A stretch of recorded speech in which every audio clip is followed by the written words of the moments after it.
Hi, guys.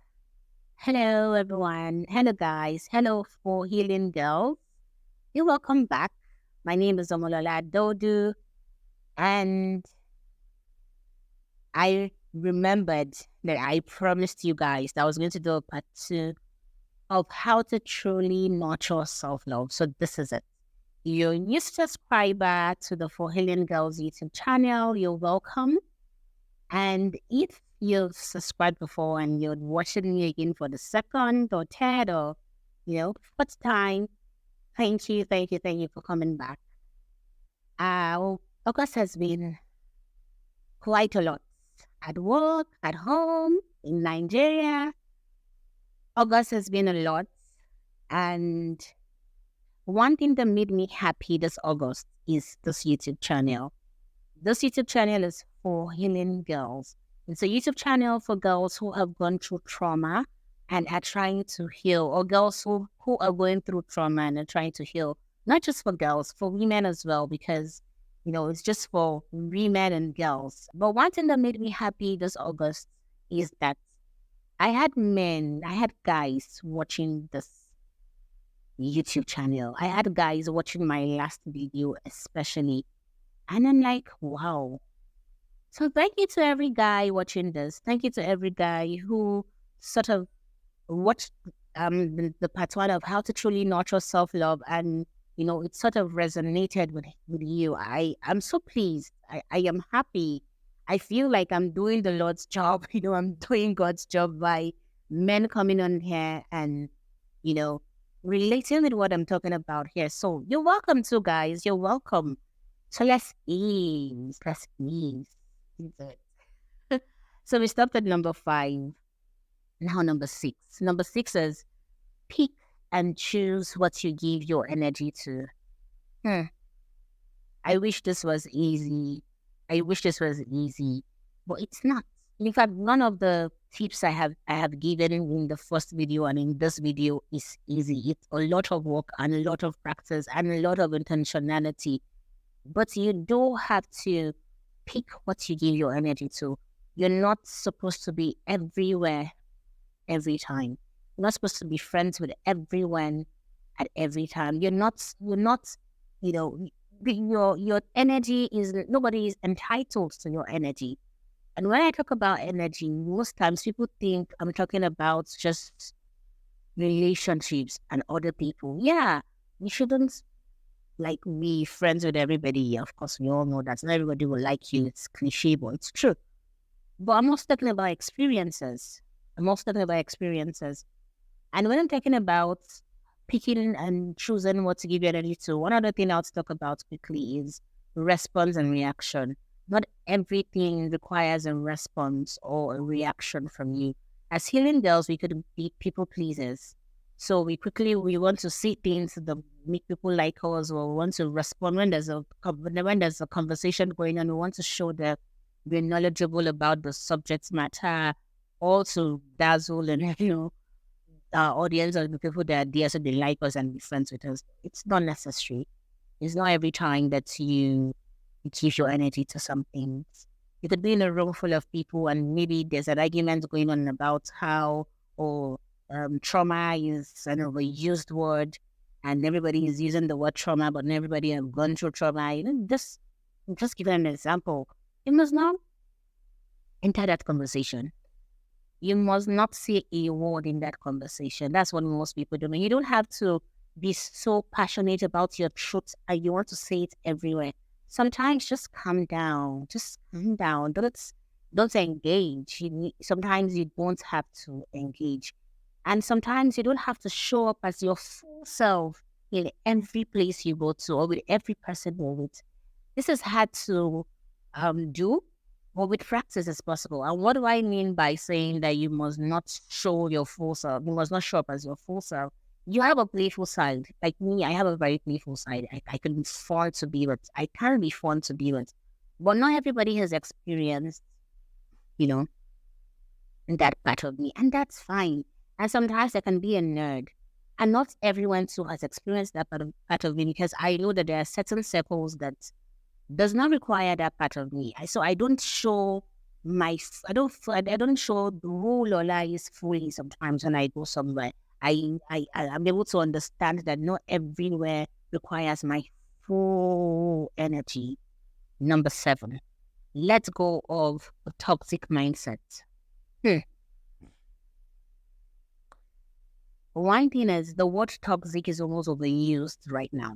Everywhere you turn, somebody's like, oh no, I'm not going back to that place because it's toxic. Oh, I don't like that person because they're toxic. Toxic is an overused word, and I wish I had another word to replace this, but I will ride on the tide of toxic. You need to let go of a toxic mindset. Or what is a toxic mindset? Anything that is hindering your growth, that is hindering your healing, you need to let go of it. Let it go. As for healing girls, I'll keep talking about the voices in our head. We have that voice in our head that tells us, oh, you're not good enough, or who is going to like you with all this baggage. Sometimes when it comes to romantic relationships, you're like, oh, who is going to even like you? Anybody that is even dating you is doing you a favor. And that's not true. I know you've had those voices in your head. Or something tells you, oh, you think you're pretty, or oh, you think you're all that. You know all that. That's not true. I don't want you to listen to those voices. And sometimes those voices are not just in your head or in your mind, they're also outside. They're in the voices of other people.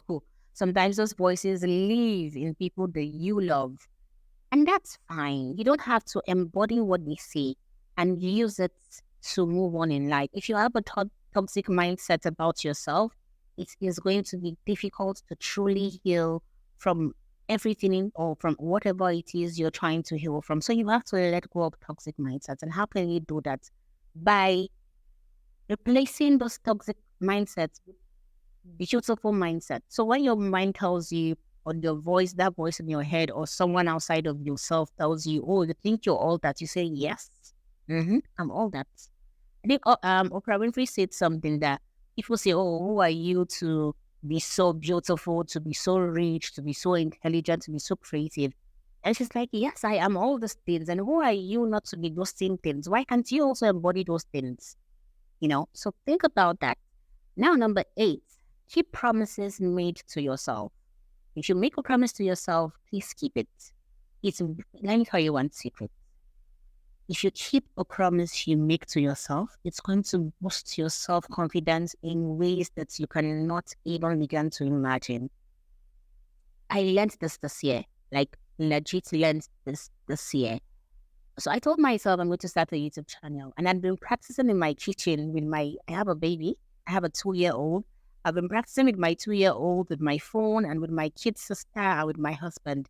I just sit down and I start to talk to them about, I start to talk to them about healing things. And I said, okay, you know what? I'm going to start a YouTube channel this year. And when I published the first video, guys, I was so happy. For weeks, I was working on that tide of, oh my God, I made a promise to myself to start a YouTube channel, and here I am. I was so happy. It gave me so much confidence, and it made me trust myself. I learned that if I say I'm going to do something, I'm going to do it.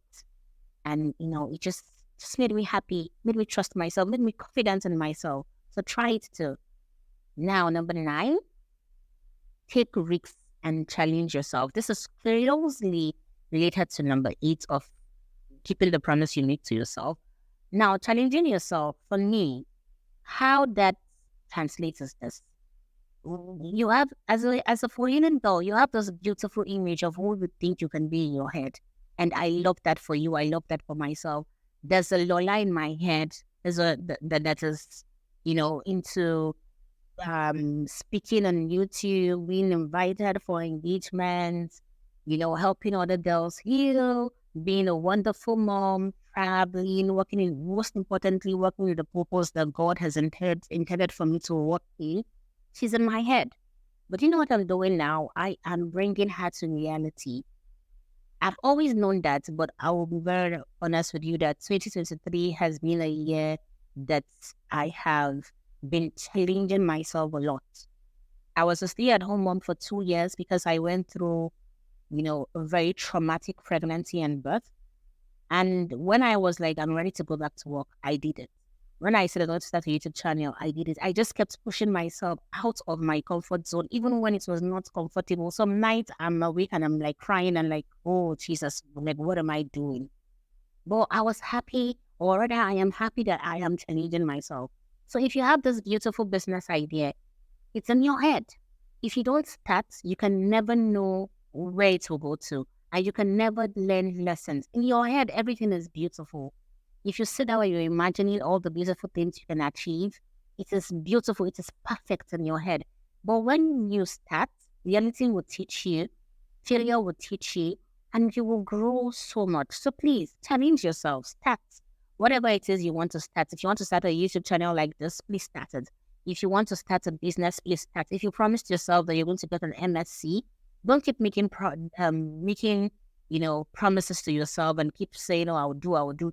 Just challenge yourself and just put yourself out there. It's by putting yourself out there that a lot of wonderful things are going to happen to you. Let me give you a short story about challenging yourself and just coming out of your comfort zone. So when I said I was going to start this YouTube channel, I made so much excuses. I was like, oh, I don't have tripod, I don't have a good phone, I don't have a mic, I'm not a makeup girl. How am I going to go about it? Oh, I don't really like the kind of clothes I have. I want to appear really prim and proper. Guess what? When I started the YouTube channel, someone gifted me a tripod. Someone gifted me a mic. Yes, a friend even gifted me new clothes. So what am I trying to say? That if you don't start, you're not going to get the blessings attached to whatever it is that challenge is trying to teach you. So challenge yourself. There's so much blessings and success and challenges. Remember that. And the last one, number 10, be yourself at the core. I want to take a deep breath here because it's difficult, but it's possible. I'm not going to stay here and lie to you that everything I'm saying is easy peasy. It takes a lot of practice. People who knew me before are like, oh, how did you translate from the Lola you were before to the Lola now, who is confident, who is working on herself, who is pursuing her dream, who is loving other people, who is kind and learning kindness and empathy. And I tell them that it's because that's who I really am at my core. I'm embracing those things right now. And it comes easy to me sometimes because it's who I am. And what does that look like? Another short story. I love my natural hair. I own weaves, and they fit me. The weaves are very fashionable. They give you this very lovely look. And I love them as well. But I also love my locks. These are sister locks. And I love them so much. And I enjoy appearing in them. Unlike, there was a time in my life that I was dating someone and he would tell me, oh, do you want to wear weaves? Like, I really like girls that wear weaves. And because he kept saying that to me over and over, I saw myself, like when I want to go out, I have my natural hair and it looks so pretty. I'll find myself looking for a wig to put on because I'm like, oh, it's going to make me look a certain way and it's going to please him. But that was not who I was at the core. I was more confident. I was more comfortable in my natural hair. Not saying that I'm not confident and comfortable when I wear weaves, but I love this look. This is who I am. And I'm not an everyday makeup on what do you say? Makeup on sleek kind of girl. I'm not really that kind of girl. I love it. And I aspire to be that kind of girl. But it's not who I am at the core. So I am not going to let this go so I can fit into society or fit into certain cliques of friendships or church or community. No, I'm going to keep embracing myself. And let me tell you what happens. When you embody who you are at the core, your people will find you. Your people will find you. There are certain kind of people that will gravitate to who you are at the core. Now, I'm not saying that if you have bad attitudes, you should hold tightly to your bad attitudes and say, oh, no, this is who I am. No, I'm saying that work on your bad attitudes, but there are certain things that is innate that are also beautiful to see. Please embrace that. So I hope these tips have 3 minutes to start thinking. Because on this channel, what I want to do is I want to spark thinking. I want you to think and really go and vet yourself, vet your thoughts, vet your environment, vet your community, and see if they are in line with who you're trying to be, with the healing journey that you're on, or the healing journey you're about to start, or you've not even started. Check if all these things align with the vision of your hidden self and the kind of woman you want to become. So if you enjoyed this video, give it a thumbs up.